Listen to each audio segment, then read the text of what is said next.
എന്താണ് മക്കള് ഓറഞ്ചും വെള്ളമൊക്കെ ഇട്ട് നോമ്പൊറുക്കാനിരിക്കണോരിക്കുന്നത്? ഞാൻ ഇവർക്ക് പഠിപ്പിച്ചോണ്ടിട്ട് ഇവർക്കൊന്നും മനസ്സിലാവണില്ല. ഇനി മുതലേ പരീക്ഷണത്തിലൂടെയാണ് ഞാൻ പഠിപ്പിക്കാൻ പോണത്. അത് കൊള്ളാല, എന്നാ കാണിക്ക്, ഞാൻ കാണട്ടെ. എന്റെ 2 ഓറഞ്ച് ഉണ്ട്, ഒന്ന് തൊലി ഉള്ളതും ഒന്ന് തൊലി ഇല്ലാത്തതും. ഇനി ഞാൻ തൊലി ഉള്ളത് വെള്ളത്തിൽ കിടന്നു. അപ്പല്ലോ ഇപ്പൊ എന്ത് സംഭവിച്ചു? പൊന്തി കിടക്കണ്. ശരി, ഇനി തൊലി ഇല്ലാത്തത് വെള്ളത്തിലിടാൻ പോണു. ഇപ്പൊ എന്ത് സംഭവിച്ചു നോക്കൂ? ഇത് നടക്കണം. തൊലിയുള്ള ഓറഞ്ച് മുകളിൽ കിടക്കണ്, തൊലി കളഞ്ഞ ഓറഞ്ച് താഴെ കിടക്കണ്. എന്തുകൊണ്ട്? നാണം കൊണ്ട്. നാണം കൊണ്ടാ?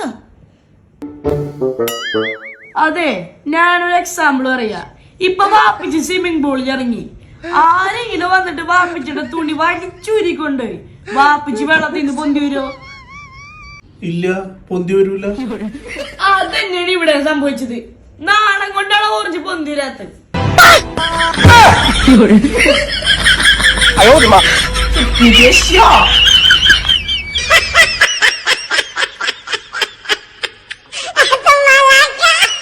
എക്സ്പെരിമെന്റ് പഠന രീതി.